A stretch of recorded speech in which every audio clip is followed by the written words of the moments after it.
प्रेम से बोलिए जिमुतवाहन भगवान की जय। प्यारे भक्तगणों, आज आप सभी श्रवण करेंगे जितिया व्रत की नई कथा। एक पागल माँ की जितिया व्रत कथा है। ये माँ कभी हंसी खुशी से अपना जीवन व्यतीत कर रही होती है। अचानक इसे क्या हो जाता है जिससे माता पागल हो जाती है। कथा बहुत सुंदर है। कथा को पूरा सुनिएगा और दूसरे भक्तों के पास भी शेयर कीजिएगा।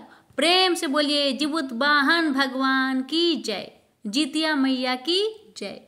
बहुत समय पहले की बात है। किसी गांव में एक पति पत्नी रहा करते थे। पति का नाम था रमेश और पत्नी का नाम था रीना। दोनों अपना जीवन खुशी से व्यतीत कर रहे थे।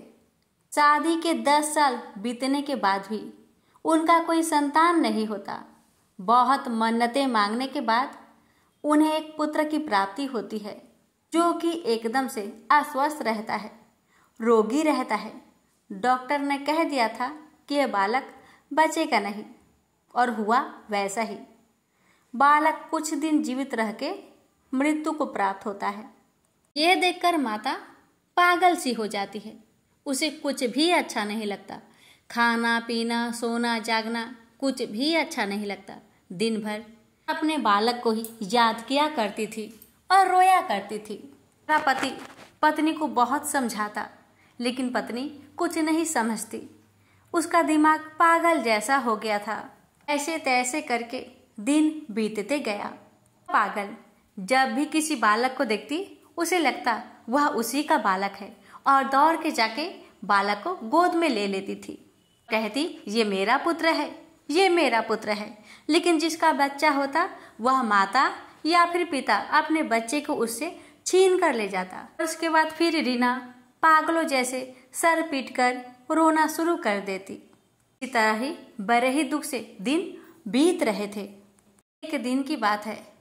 एक छोटा सा बालक उस पागल रीना के पास आता है और कहता है, माँ, ओ माँ, तुम क्यों रो रही हो? मैं तेरा बेटा हूँ माँ, मैं तेरा बेटा हूँ। मैं मरा नहीं हूँ माँ, मैं तेरा बेटा हूँ। देखो मुझे, पहचानो मुझे। बालक की बात सुनकर रीना थोड़ी थोड़ी ठीक होने लगी। बालक ने रीना का हाथ पकड़कर नदी किनारे ले चला और कहने लगा, माँ, तुम यहाँ पर बैठो और इनका पूजा करते देखो और ध्यान से इनकी कथा को सुनना। उसके बाद मैं आपको हमेशा के लिए वापस मिल जाऊंगा। इतना कहकर बालक वहां से चला जाता है। रीना बेचारी नदी किनारे बैठ जाती है और सभी माताओं को पूजन करते ध्यान से देखती है। और वहीं पर जब पूजन पाठ हो जाता है, एक बूढ़ी माई सभी को जितिया व्रत की कथा सुनाती है। कथा सुनाने से पहले सभी को जितिया व्रत के महत्व के बारे में बताती है और कहती है, इस व्रत में इतना शक्ति है कि मृत बालक भी जीवित हो जाता है। इसीलिए तो इस व्रत को जीवित पुत्री का व्रत कहा जाता है। वो भी माताएं इस व्रत को करती है, उसकी संतान की आयु लंबी होती है और जिनको संतान ना हो उन्हें संतान की प्राप्ति होती है। इतना कहकर वह बुढ़िया माई जितिया व्रत की कथा सुनाने लगी। सभी माताएं जितिया व्रत की कथा को ध्यान से श्रवण करती है और बीच बीच में जय जयकार लगाते जाती है। उधर रीना भी हाथ जोड़कर जिमुतवाहन भगवान की कथा को सुनती जाती है। पूजा पाठ हो गया, सभी माताएं अपने अपने घर को जाने लगी। तभी रीना अपने जगह से उठती है और उस बुढ़िया माई के पास जाकर उसके चरण पकड़कर रोने लगती है और कहने लगती है, माई, ए माई, मेरा भी एक बेटा था। 10 साल के बाद बहुत मन्नतें मांगने के बाद मुझे एक पुत्र की प्राप्ति हुई थी माई।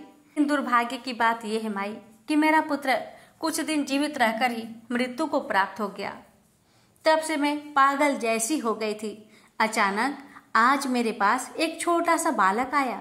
उसने कहा, माँ, ओ माँ, तेरा ही पुत्र हूँ, मैं तुझे वापस मिल जाऊंगा, तुम आओ, मेरे साथ आओ।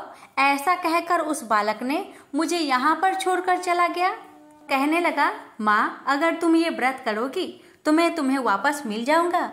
यही उम्मीद से मैं यहाँ पर बैठी रही। मुझे पता चला इस व्रत को करने से मृत बालक भी जीवित हो जाते हैं। हे माँ, मुझे भी इस व्रत की विधि बताओ ताकि मैं भी इस व्रत को करूं, ताकि मेरा पुत्र मुझे वापस मिल जाए। बुढ़िया माई कहने लगी, हाँ बेटी, क्यों नहीं, जरूर मैं बताऊंगी। वो बालक कहाँ है जो तुम्हें यहाँ पर लेकर आया? क्या तुम जानती हो उसे? उसने कहा, माँ, मैं तो आपसे पहले ही कही, मैं उस बालक को नहीं जानती, पता नहीं कहाँ है और आसपास में भी नहीं है। मैंने उसे पहली बार यहाँ पर देखा है। तो बुढ़िया माई कहने लगी, जरूर जरूर वह जीवित वाहन भगवान होंगे। तुम्हारे कष्ट को देखकर बालक के रूप में आकर अरे दुख दूर करने का उपाय बता के तुम्हें चले गए। तुम बड़े ही श्रद्धा से अगले साल जब जितिया का व्रत आएगा, तुम श्रद्धा पूर्वक इस व्रत को करना। यह व्रत 3 दिन का होता है। पहला दिन को नहाए खाए कहते हैं, दूसरा दिन को निर्जला व्रत रहना होता है और तीसरे दिन व्रत का पारण किया जाता है और तीसरा दिन व्रत समापन होता है। व्रत बहुत कठिन होता है। इस व्रत में एक बूंद भी पानी नहीं पीना होता है और ना ही कुछ तोड़ना काटना ये सब कुछ भी नहीं करना होता है। जब अगले साल जितिया का व्रत आएगा, मैं तुम्हें जरूर बताऊंगी। तुम हंसी खुशी से अपना जीवन व्यतीत करो। तुम्हारी सभी मनोकामना जीवित वाहन भगवान अवश्य पूर्ण करेंगे। इतना कहकर बुढ़िया माई भी अपने घर को चली गई और रीना बेचारी जो पागल हो चुकी थी, बेचारी उसका भी पागलपन थोड़ा सा कम हुआ। वो भी अपने पति के साथ घर में रहने लगी और पति से कहने लगी, मैं भी अगले साल से जितिया का व्रत करूंगी। मुझे भी बहुत मन है जितिया व्रत करने का। तो पति कहता है, क्यों नहीं, तुम्हारा जो इच्छा तुम वो करो।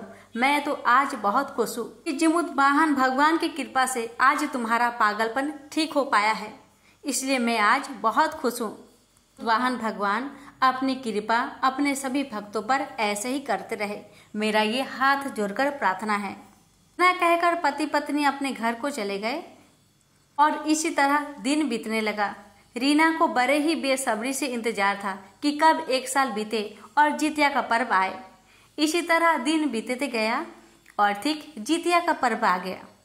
रीना ने बड़े ही श्रद्धा भक्ति के साथ जितिया का व्रत किया। वाहन भगवान की पूजा की, कथा का श्रवण करती है, 9 दिन का नियम का बड़े ही अच्छे से पालन करती है और अपना व्रत को पूर्ण करती है। पारण के दिन गरम गरम भोजन से पारण करती है। रीना के व्रत से जीवित वाहन भगवान बहुत प्रसन्न होते हैं। रात्रि के समय जीवित वाहन भगवान रीना के सपने में आते हैं और रीना को आशीर्वाद देते हैं, रीना, मैं तेरे व्रत से बहुत प्रसन्न हूँ।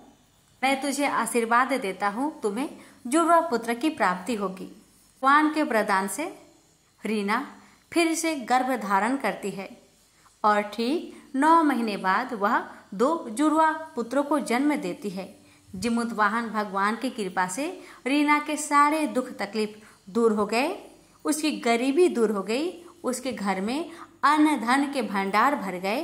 तो बोलिए प्रेम से जीवित वाहन भगवान की जय।